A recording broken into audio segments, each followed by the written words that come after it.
channel YouTube kami. Saya harap semuanya dalam keadaan yang baik ya. Sebelumnya, perkenalkan, saya Siti Nabila. Di episode kali ini, kita akan menjelajahi mengenai sejarah pemisahan Islam dan sains yang terjadi di Barat. Pemisahan antara agama dan sains adalah topik yang telah lama diperdebatkan dalam sejarah pemikiran manusia. Fokus pada pemisahan ini telah berkembang pesat di Barat selama beberapa abad terakhir. Dan pandangan Barat terhadap sains telah memainkan peran kunci di dalam perubahan ini. Jadi, pada awalnya, agama dan sains tidaklah terpisah di Barat.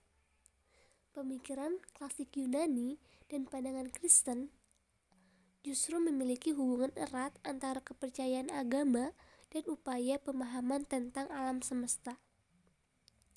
Gagasan tentang Tuhan sebagai pencipta alam sangat mempengaruhi perkembangan sains di Barat. Di abad ke-17 dan ke-18, sebelum abad pencerahan, keyakinan dalam Tuhan yang menciptakan alam semesta sangat mendominasi pemikiran masyarakat Eropa. Pandangan ini memberikan landasan filosofis untuk mengeksplorasi alam semesta sebagai hasil karya Tuhan. Seperti yang sudah dijelaskan sebelumnya, bahwasannya sebelum abad pencerahan, keyakinan dalam Tuhan yang menciptakan alam semesta sangat mendominasi pemikiran masyarakat Eropa.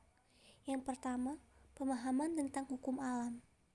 Keyakinan akan adanya pencipta alam semesta mendorong para ilmuwan dan filosof Barat untuk mencari hukum-hukum alam yang diciptakan oleh Tuhan. Mereka percaya bahwa dengan memahami hukum-hukum ini, mereka akan memahami pemikiran Tuhan. Kedua, pemikiran terkait moral dan juga etika. Keyakinan akan adanya Tuhan sebagai pencipta juga mempengaruhi pemikiran terkait moral dan etika. Bagi banyak orang, nilai-nilai moral dan etika yang diambil dari agama berperan penting dalam mengarahkan perilaku manusia. Selanjutnya, yang ketiga, pemahaman terhadap penyakit dan penderitaan. Dalam pemahaman tradisional, penyakit dan penderitaan sering dianggap sebagai sebagian dari rencana Tuhan. Meskipun ini dapat menyulitkan dalam penanganan penyakit, pemahaman ini memberikan konteks religius terhadap penderitaan manusia. Jika pada abad sebelumnya, pemikiran akan Tuhan sebagai pencipta alam semesta sangat mendominasi, berbeda halnya pada abad pencerahan ini. Di abad pencerahan ini, perubahan besar terjadi dengan ditandai oleh pemikiran rasional dan penekanan pada metode ilmiah yang empiris. Di abad pencerahan ini, pemikiran filosofis dan ilmiah berkembang pesat, serta banyak ilmuwan dan filosof mulai mencari penjelasan atas fenomena alam semesta tanpa harus mengacu pada Tuhan. Pergeseran pada abad pencerahan ini ditandai dengan yang pertama, ada pemisahan antara agama dan sains. Pemikir-pemikir abad pencerahan juga memulai proses pemisahan antara agama dan sains. Mereka berpendapat bahwa sains haruslah bersifat otonom dan tidak bergantung pada interpretasi religius. Kemudian, Descartes dan Newton mengembangkan metode ilmiah dengan fokus pada pengamatan eksperimen dan bukti empiris. Mereka menyatakan bahwa hukum-hukum alam dapat dijelaskan melalui metode ilmiah, independen dari interpretasi teologis. Kita ambil contohnya yaitu Newton. Ketika dia duduk di bawah pohon apel, bak sebuah ilham, buah apel tersebut jatuh dari ranting pohon yang dia duduki. Menurutnya, penyebab apel jatuh adalah hal yang sama dengan penyebab bulan mengelilingi matahari dan bumi mengelilingi matahari. Dari kejadian sederhana itu, Newton memahami bahwa sebuah benda dengan massa yang lebih besar akan menarik benda-benda dengan massa yang lebih kecil. Inilah yang akan menyebabkan manusia tidak melayang di udara. Sebagai pembuktian teori gravitasi ini, dia menghitung gaya yang dibutuhkan untuk menjaga bulan tetap mengelilingi bumi dan membandingkannya dengan kekuatan yang membuat apel jatuh. Ternyata hasilnya sama. Newton pun lantas mengenalkan teori gravitasi kepada dunia, di mana benda-benda memiliki gaya gravitasi yang saling tarik-menarik. Selanjutnya, ada penolakan terhadap dogma agama. Pemikir-pemikir abad pencerahan sering menentang dogma agama dan otoritas gereja. Jadi mereka mendorong pemikiran bebas dan kritis yang dapat meremehkan pandangan religius. Kemudian, yang ketiga ada abad Renaissance. Pada masa Renaissance ini, manusia tidak hanya mempertimbangkan nasib akhirat, tetapi juga kehidupan di dunia, serta mengakui peran manusia dalam mengatur nasibnya sendiri. Ilmu seperti Galileo, Kepler, dan juga Francis Bacon memiliki peranan yang penting dalam perkembangan ilmu pengetahuan di masa ini. Pertama, Galileo. Ia memiliki kontribusi besar dalam bidang astronomi dan juga fisika. Dia menggunakan teleskop untuk mengamati langit dan menemukan fakta-fakta penting seperti 4 satelit utama Jupiter dan fase bulan. Dia juga berperan penting memperkuat metode ilmiah dengan menggabungkan observasi empiris dengan eksperimen terkontrol. Pemikirannya menentang pandangan Ptolemaic tentang alam semesta. Kemudian yang kedua ada Kepler. Kepler ini mengembangkan 3 hukum gerak planet yang mendefinisikan orbit elips dan menggantikan model lingkaran Ptolemaic. Kontribusinya sangat penting dalam membentuk dasar untuk hukum gravitasi Newton. Dia juga melalui pengamatan dan analisis matematisnya memahami dan merumuskan pergerakan mengenai planet. Ketiga, ada Francis Bacon. Dia mengembangkan metode empiris yang dikenal sebagai pendukung metode ilmiah empiris. Dia mempromosikan pendekatan pengamatan, pengumpulan data, dan percobaan untuk mendapatkan pengetahuan. Karyanya juga yang bernama Novum Organum mengajukan metode induktif sebagai cara untuk memperoleh pengetahuan baru. Dan ini merupakan fondasi bagi pengembangan metode ilmiah. Keempat itu ada abad pertengahan. Selama abad pertengahan, ilmuwan barat terlibat dalam konflik intens dengan kaum agamawan, terutama agama Kristen, karena dominasi gereja dalam kehidupan masyarakat barat, termasuk ilmu pengetahuan. Kita ambil contoh di sini ada kasusnya Galileo. Dia ini merupakan seorang penemu teori Kopernikus yang hasilnya ini bertentangan dengan ajaran gereja. Jadi di abad ke-19 itu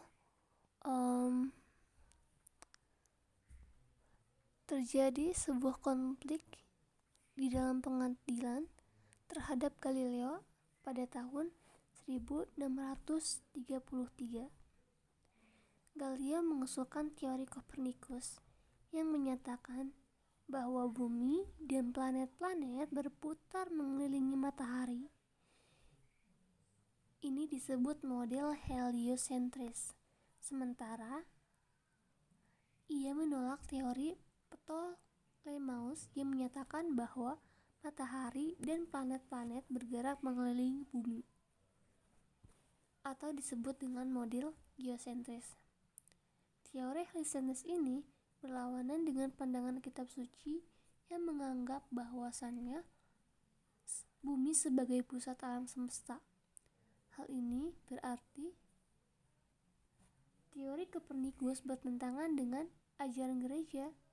Galileo juga mengungkapkan bahwa kita harus menerima tafsiran harfiah dari Alkitab, kecuali jika ada teori ilmiah yang terbukti tanpa keraguan.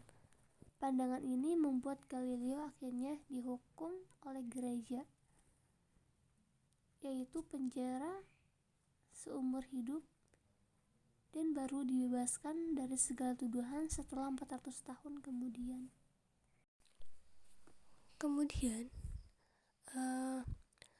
Ada perdebatan mengenai teori evolusi Darwin yang menyatakan bahwa nenek moyang manusia itu berasal dari kera yang kemudian mengalami evolusi menjadi manusia.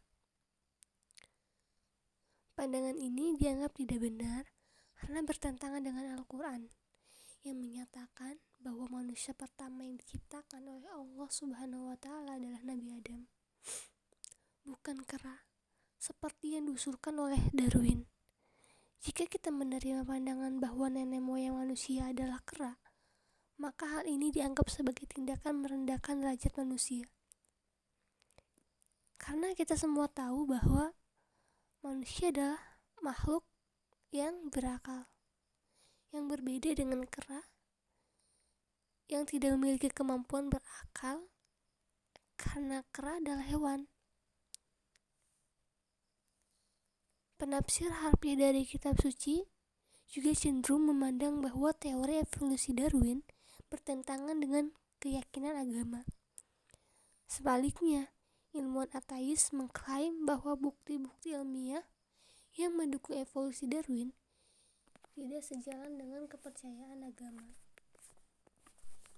Selanjutnya kita memasuki abad modern. Pada abad modern ini, sains berkembang pesat dan menekankan bahwa ilmu pengetahuan tidak berasal dari kitab suci atau ajaran agama, melainkan dari manusia itu sendiri. Ini dimulai setelah Renaissance, ketika industrialisasi mulai berkembang di barat dan manusia mulai menyadari perannya yang unik di dunia ini, terpisah dari makhluk lain di alam. Kesadaran ini menekankan bahwa manusia dengan akalnya dapat mencapai kebenaran melalui rasio dan penelitian materi. Selama abad modern, ada beberapa aliran pemikiran dalam sains barat, yaitu rasionalisme, empirisme, kritisme, dan juga positivisme. Yang masing-masing ini memiliki pendekatan berbeda terhadap sumber pengetahuan. Kita bahas satu-satu. Yang pertama ada rasionalisme, berpendapat bahwasannya akal adalah sumber pengetahuan yang memadai dan dapat diandalkan, sementara pengalaman hanya digunakan untuk mengkonfirmasi kebenaran yang telah diperoleh melalui akal. Tokohnya ini ada Descartes, Spinoza, dan Leibniz. Kedua, empirisme. Di sisi lain mengatakan bahwa sumber ilmu pengetahuan adalah pengalaman, dengan akal berperan dalam pengelolaan dan pengaturan data yang diperoleh dari pengalaman. Aliran ini dipelopori oleh Francis Bacon dan tokoh lainnya termasuk Thomas Hobbes, John Locke, dan David Hume. Ketiga ada kritisisme yang dikembangkan oleh Immanuel Kant, bertujuan untuk menggabungkan pandangan yang berbeda antara rasionalisme dan empirisme. Kant berpendapat bahwa pengetahuan yang benar merupakan hasil kerjasama antara pengalaman dan juga akal budi.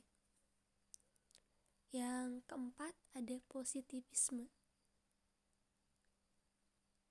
yang dipelopori oleh Auguste Comte, hanya menerima fakta-fakta yang dapat diuji secara ilmiah dan juga secara positif. Karena di era modern, perkembangan ilmu pengetahuan barat telah mencapai tingkat yang signifikan. Pada masa ini, ilmu pengetahuan menekankan bahwa pengetahuan tidak berasal dari sumber-sumber agama, kitab suci, atau penguasa, melainkan berasal dari individu manusia sendiri. Selama periode modern, muncul beberapa paradigma ilmiah. Yang pertama ada sekularisme, yang mengadvokasi pemisahan antara ilmu pengetahuan dan agama, serta lebih menekankan aspek duniawi kehidupan.